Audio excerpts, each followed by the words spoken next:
And now, a tale well calculated to keep you in suspense. Listen now to And So to Sleep, My Love, starring William Redfield and Elaine Rost, and written especially for Suspense by Dave Gilbert. Oh, no, George, that isn't the way it happened at all. Can't you get anything right? He was sitting behind the wheel of the car, and this big, handsome policeman walked over to him. I sat there with my drink in my hand, a fixed smile on my face, looking pleasant. But each man has his breaking point, and I had reached mine. As I sat there, staring past the empty faces of our friends and neighbors, a plan started ticking away in the back of my head. A plan to rid me forever of this foot on my neck, this mocking woman. My wife, May.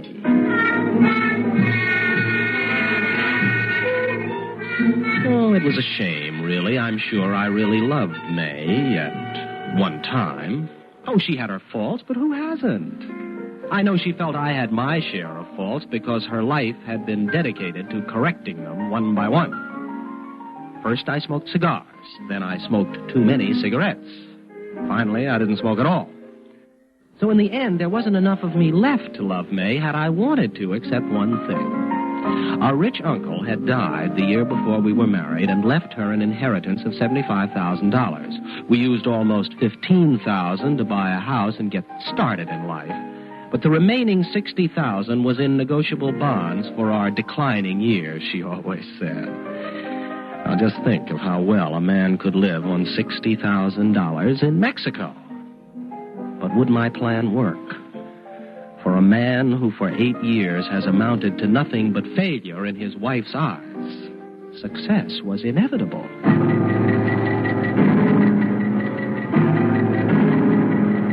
I decided to put my plan into effect immediately.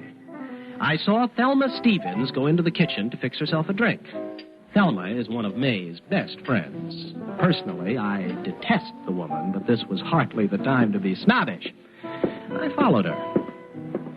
Hello, Thelma. Oh, Georgie. Hi there. Oh, that was the funniest thing, the way you apologized to that policeman. Yeah. The way May told it, I could almost see you. Yes, yeah, I thought it was rather amusing myself afterwards. Oh, by the way, did May tell you that our club was going to start a benevolence program for stray cats? Oh, really, Cat? Oh, May just loves the poor, unloved things. As a matter of fact, it was mostly her idea that we undertake. Well, my wife has always been kind to dumb animals. Now, Thelma, I wanted to get you alone in the kitchen because there's something I wanted to ask you. Of course. What is it? Well, I was wondering if you knew of a good home remedy for insomnia. Oh, have you been having trouble sleeping? Well, May told me you've been eating like a bird lately. No, I Thelma. It isn't for me, you see. It's May I'm worried about. May? Yes. See, I think she must have bad dreams. I mean, she goes to sleep at night, all right, but then she wakes up because she thinks she hears things, and she just can't fall back to sleep. Oh, that's funny. May never said anything to me. Oh, now, isn't that just like her? Well, why don't you get her some sleeping capsules? Oh, no, Thelma. I wouldn't want anything as dangerous as that. Oh, there's nothing dangerous about sleeping capsules as long as you don't take too many of them. You know, when Charlie and I were having our difference of opinion, Yeah. I just couldn't sleep nights. I told our doctor, such a good man, and he wrote me out a prescription, and he said, here you are. Well, I just couldn't have made it without them. Uh-huh. Oh, I'll give May his name and Oh, she no, can... no. See, I wouldn't do that. I mean, she'd be offended if she knew I told you. You know, she tries so hard to keep trouble to herself. Oh, of course. Well, let me write you his name on this slip of paper. Dr. Walter Bronson. Fantastic. 123. It was all going to be so fantastically simple.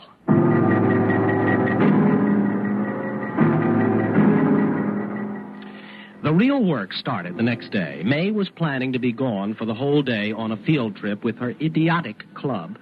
And I announced at breakfast that I wasn't going to work because I felt I had the beginnings of a cold and I didn't want it to develop into anything more serious. I began the day by driving to the other side of town where I purchased a certain sound effects record in a small record shop. Then I returned home, certain in the knowledge that I saw or encountered no one I knew. The furnace in our house is situated in the basement with hot air ducts running to every room. Of course, in the summertime, it's empty and cold. The grate was just large enough to hold a small record player. Stringing the wire from our bedroom down through the hot air register and into the furnace took longer than I anticipated, but removing the switch from the record player and installing it in the heat regulator of my electric blanket took even longer. I worked feverishly as the big hand on the dresser clock swept to 6, and in my haste, I made more fumbles than I could afford. Just as I was fitting the plastic halves of the regulator over the new switch, I heard the front door open. You, George, I'm home. Just one screw to go. Gotta get this together before she sees. Drop the screw. George? Yeah, up here, darling. There, now, get in there. Get... Good. Finished. Now, let me see. Is the room clean? Yeah, shove the bed against the wall. What are you doing up here? Good job, boy. Good. Oh, I just didn't feel like going to bed. Did you have a good time on your field trip? We went to the Humane Society. Mm. You know, George, people really just haven't done the proper thing for stray cats. Poor dears. I thought the evening would never end, but at last we went to bed. Usually, May falls asleep as soon as her head hits the pillow, but tonight I wanted no chance of error. As I lay there, listening to her breathing become more regular and shallow, little fears began to tear at my confidence, because there's always a chance of miscalculation. And I remembered to turn on the volume of the record player. Perhaps too loud. I broke out in a cold sweat. If only I'd had time to test it. My fingers itched to grab the blanket regulator, but I forced myself to wait. A half hour passed. My fingers stole along the electric cord to the switch, and I clicked it on. And I waited. Nothing happened. What had I forgotten? Connections? No. The needle? No. What then? Why no sound? And then, far down in the basement, I heard it. May was beginning to stir. I slipped my fingers over the switch, ready at a moment's notice. George? Yep. George, wake up. Huh? George, What? wake up. Do you hear me? What? What is it? What? Did you hear anything? Huh? Hear anything? I thought I heard a woman, I don't know, crying. You thought you heard what? I was Oh, afraid. May, please. Now, you're not going to start imagining things again. Now, come on, go to sleep. Are you sure you heard nothing? Well, of course not. Go back to sleep. She lay back down, but she didn't sleep. I could hear her lying in the dark, just listening. The next night, I woke her again to the record, and the following night twice. I increased the number until she woke up screaming 4 times in one night. And I decided that the following night would be the acid test. That night, it took May longer to fall asleep than ever before. It was almost 1:30 before she started to drift off. My fingers found the switch. George. Huh? George, wake up. Oh, May, George. what is it? Are you having another bad dream? George, this isn't a dream. Oh. I can hear it now. You can hear it, too. Hear what? Listen. It sounds like a woman crying, or no. or a crazy woman, or a woman that isn't alive anymore. Oh, George, listen, you must hear it, too. Oh. There's something down there. Please go down and see what it is.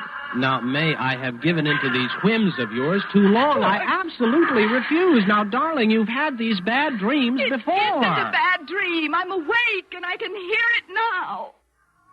Well, I hear nothing. All right, I'll go myself. She got out of bed then and clicked on the light. I listened to her go downstairs. As soon as she hit the living room, I turned off the machine.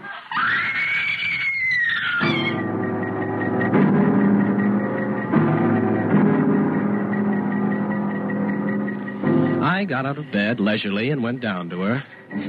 She'd fallen in a heap on the living room floor and was sobbing uncontrollably. For a moment, I almost felt sorry for her.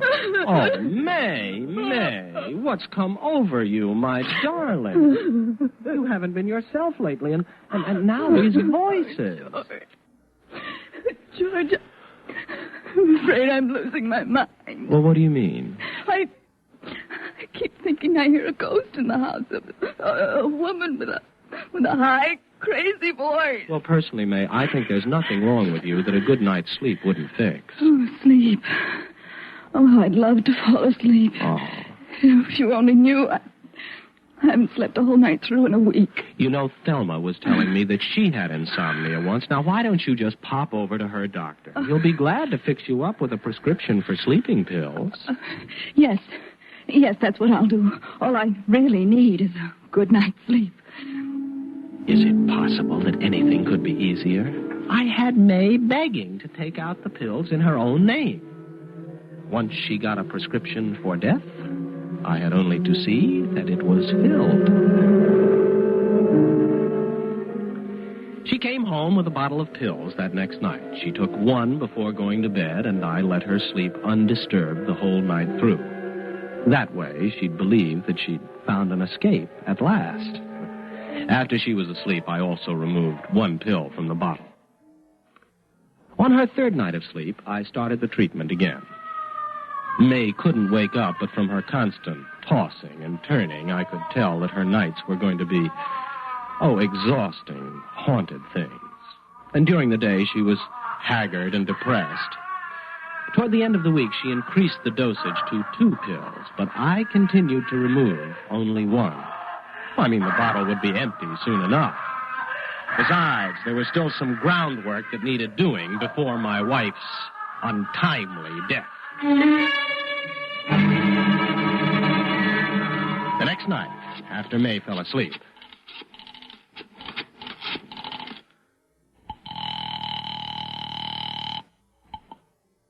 Hello? Hello, Thelma. This is George. Look, I hate to disturb you at this hour, but May isn't over there, is she? Well, no. Isn't she with you?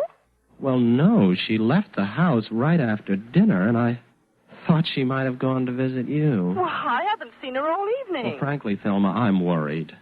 She's been so depressed lately. Oh, poor dear. Oh, I mean, I don't know what's gotten into her, Thelma. She's been saying the strangest things like, I wonder why we try so hard to live.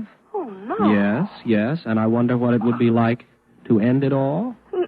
Not May. I'm afraid so, Thelma.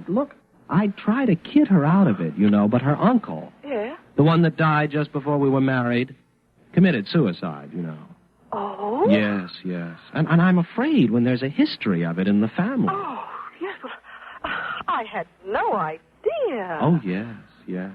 Don't say anything to May, though, Thelma. You see, she pretends it never happened. Oh. I mean, it's family pride, Oh, of course. I wouldn't think of telling a soul. After all, I'm May's best friend. I knew before the week was out that everyone in town that mattered would know that May had been very depressed of late and that she had an uncle who committed suicide. Thelma had so terribly many best friends.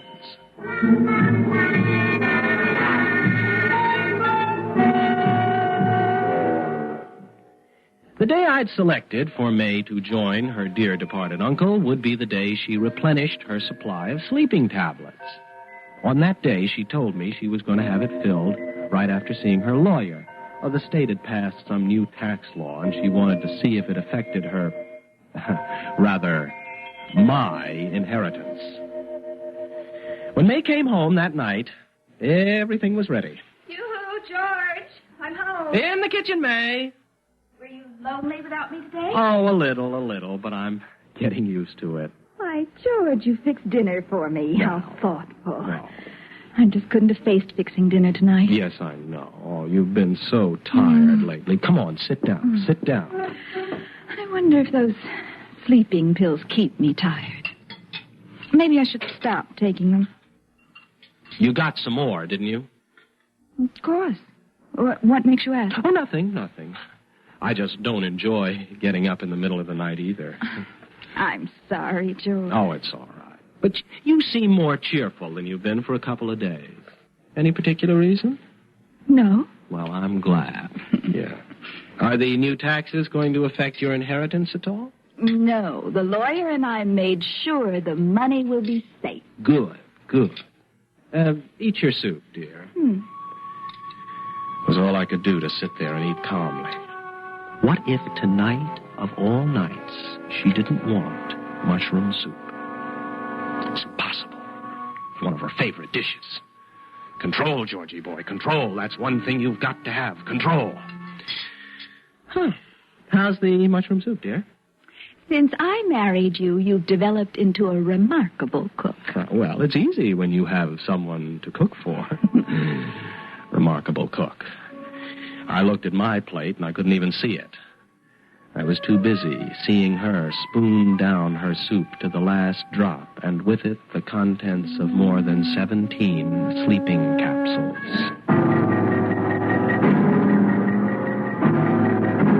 The dosage was more potent than I thought. Halfway through the meal, she grew sleepy. This meant I would have to act more quickly than I'd planned. Oh, I don't know what's the matter with me. I feel so very tired tonight. You know, it's silly, but I think I'll go up and go to sleep. Well, why don't you, dear? I'll clean up the dishes. I stood in the kitchen and listened until I heard her get into bed. I went to the living room and got her pen and purse and a piece of stationery. Then I raced upstairs and stood outside her door, the blood just thundering in my head. The timing had to be perfect. Too early, and she would resist me. Too late, and she would be incapable. I spent a moment putting on a pair of cloth gloves. Nothing must go wrong. I entered the room. May, wake up. Had I waited too long? May, wake up. May, I want you to write something.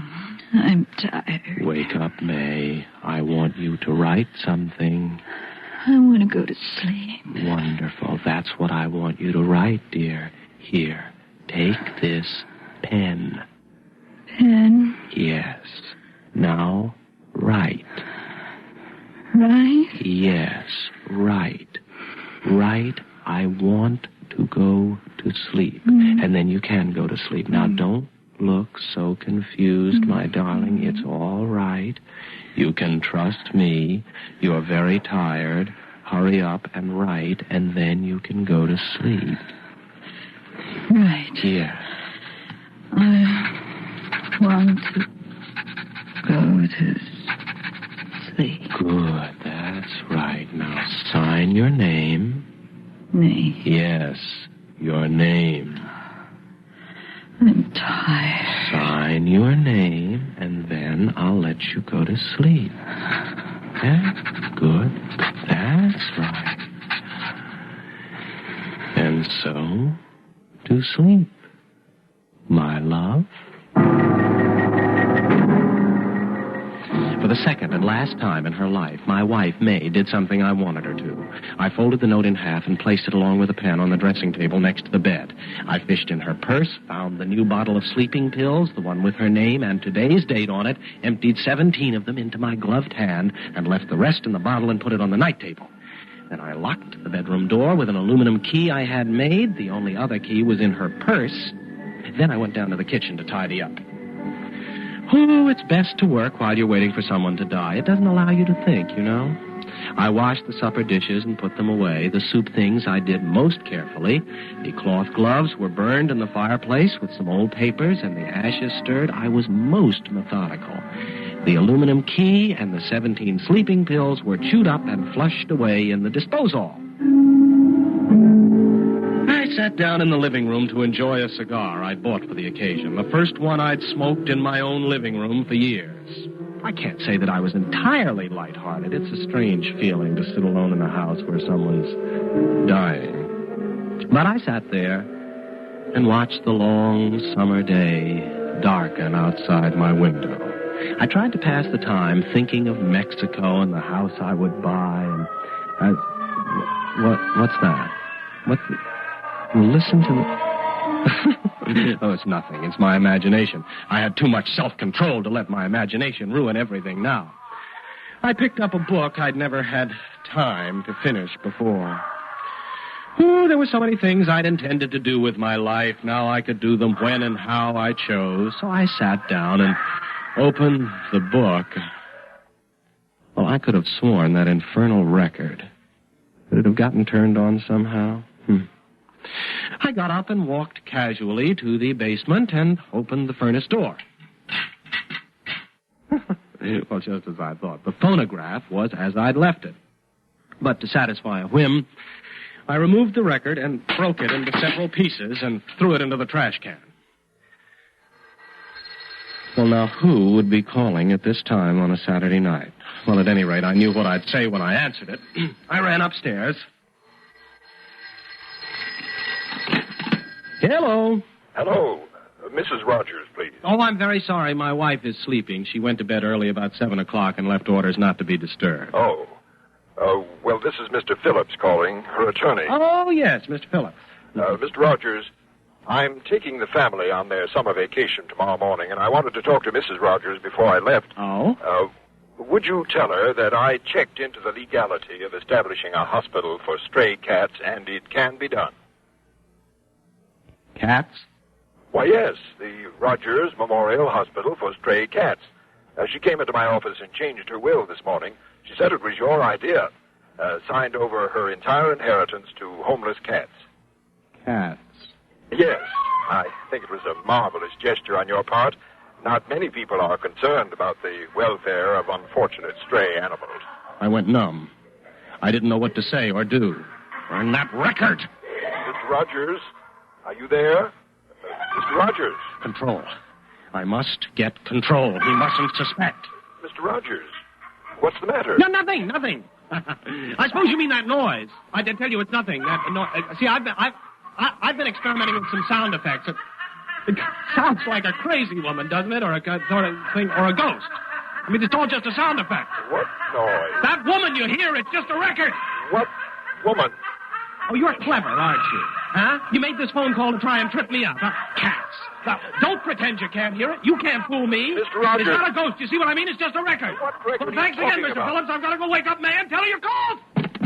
May. I'll go up to May.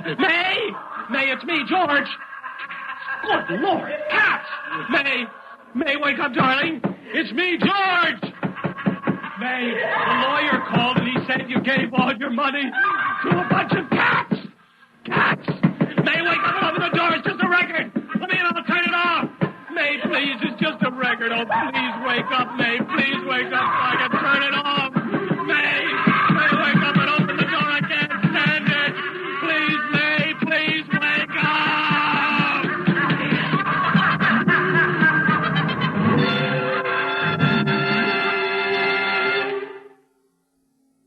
Suspense. You've been listening to And So to Sleep, My Love, starring William Redfield and Elaine Rost, and written especially for Suspense by Dave Gilbert.